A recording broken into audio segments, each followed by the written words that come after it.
نحمده ونصلي على رسوله الكريم اما بعد فقد قال الله تبارك وتعالى كما ورد في سورة المائدة اعوذ بالله من الشيطان الرجيم بسم الله الرحمن الرحيم وقالت اليهود والنصارى نحن ابناء الله واحباؤه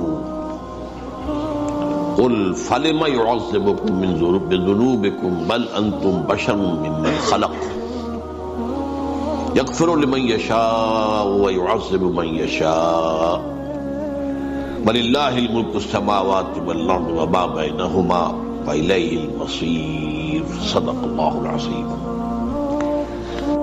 رب اشرح لي صدري ويسر لي امري واحلل عقدة من لساني يفقهوا قولي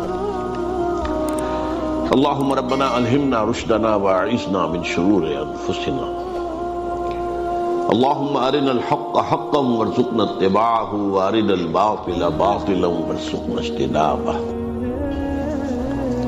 اللهم ربنا نور قلوبنا بالایمان واشرح صدورنا بالاسلام ووفقنا لما تحب وترضى آمین یا رب العالمین۔ قرآن مجید کا ہر پڑھنے والا یہ نوٹ کرتا ہے کہ عذاب الہی کا تذکرہ بار بار آتا ہے۔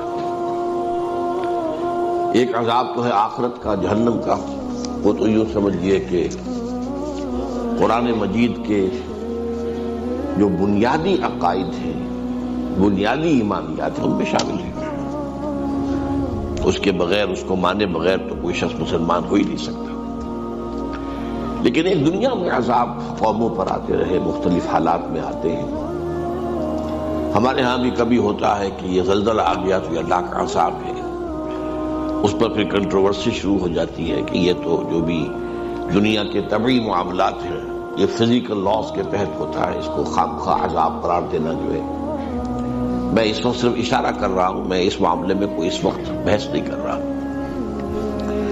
لیکن آج میں یہ چاہتا ہوں کہ یہ جو عذاب اللہ تعالیٰ کی دنیا میں آتے رہے ہیں، یا جن کی کہ دھمکی دی جاتی رہی ہے، جن کی خبر دی جاتی رہی ہے، جن سے ڈرایا جاتا رہا ہے، اگرچہ مختلف النوع اور گوناگون قسم کے رہے، اور بظاہر ان میں کوئی خاص ربط اور کوئی منطقی تعلق نظر نہیں آتا،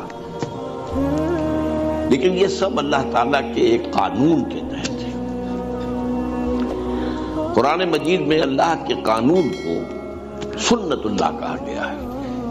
لن تجد لسنت اللہ تبدیلا ولن تجد لسنت اللہ تحویلا۔ اللہ کی سنت ایک ہے، وہ گویا کہ اللہ کا قانون ہے جس کے تحت کہ وہ اس کائنات کے معاملات کو چلا رہا ہے۔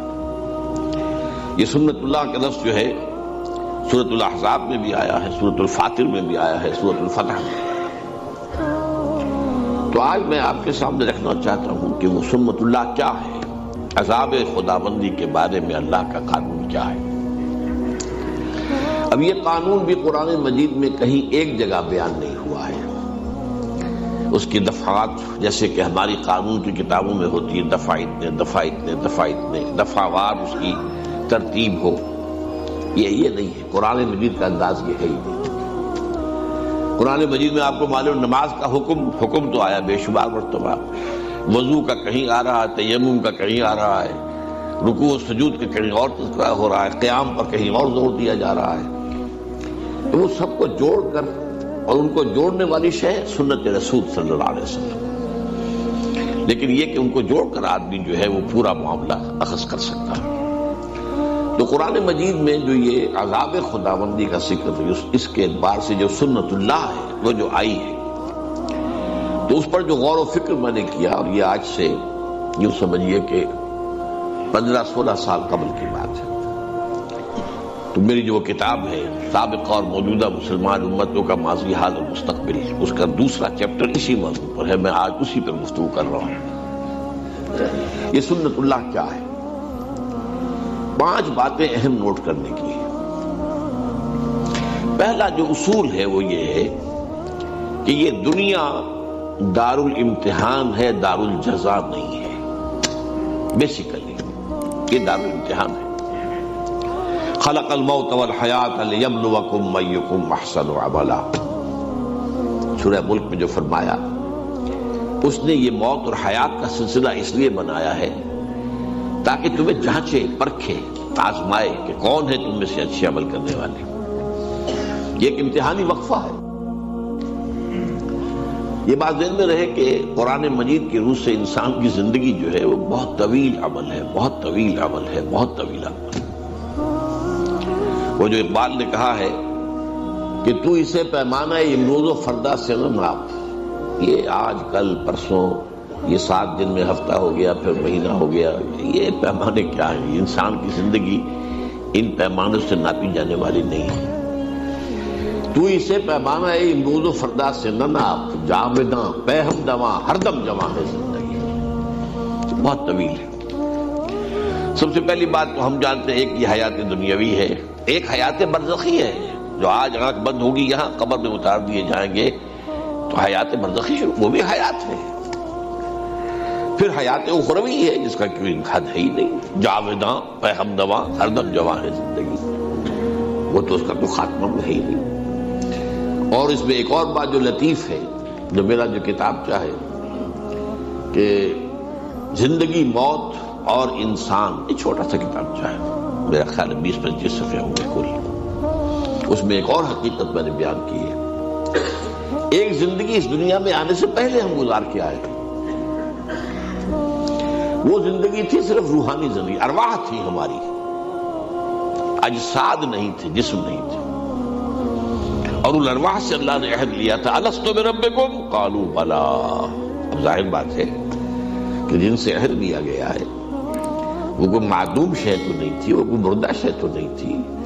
عہد تو ہوتا ہے، آپ کہتے ہیں میں بقائمی ہوش و حواس اقرار کرتا ہوں، تو بغیر کسی ہوش و حواس کے عہد کا کوئی سوال ہی نہیں. تو ایک زندگی ہماری وہ تھی جو اس دنیا میں آنے سے پہلے ہم گزار چکے ہیں. اسی کو قرآن مجید میں سورہ مومن میں جو بیان کیا گیا ہے، یہ پھر اس میں کتاب سے کوئی آپ پڑھیں گے تو بات پوری سمجھ میں آئے گی کہ جہنمی جو ہے نا یہ فریاد کریں گے،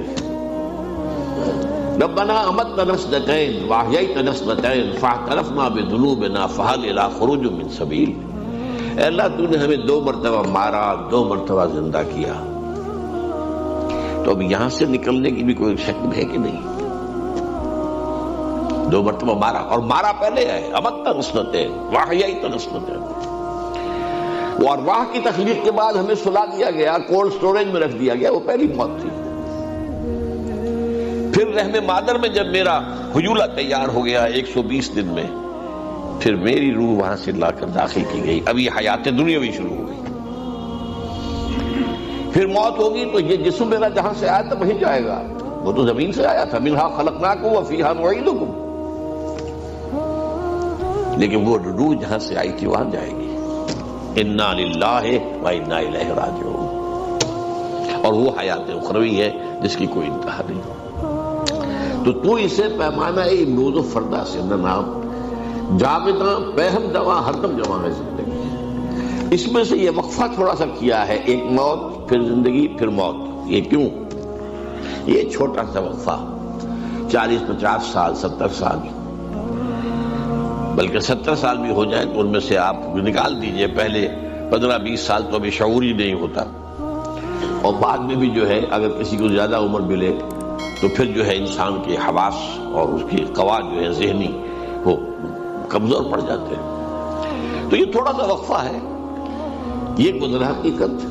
یہ ہے ایک امتحانی وقفہ کہ ایک 3 گھنٹے کا امتحان ہوتا تھا جو ہم دیتے رہتے تھے بیٹھ کر. ایک 30 سال کا 30 برس کا امتحان ہے، اس میں امتحان ہونے کی حیثیت سے کوئی فرق نہیں.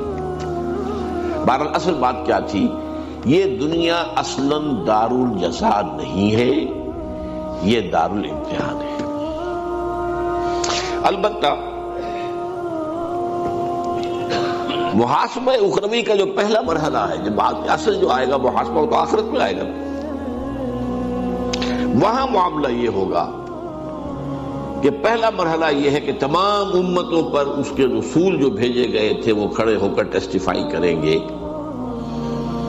کہ پروردگار تیرا جو دین، تیری ہدایت ہم تک آئی تھی ہم نے پہنچا دی تھی. فَكَيْفَ إِذَا جِئْنَا مِنْ كُلِّ أُمَّةٍ بِشَهِيدٍ وَجِئْنَا بِكَ عَلَىٰ هَٰؤُلَاءِ شَهِيدًا۔ اس کے بعد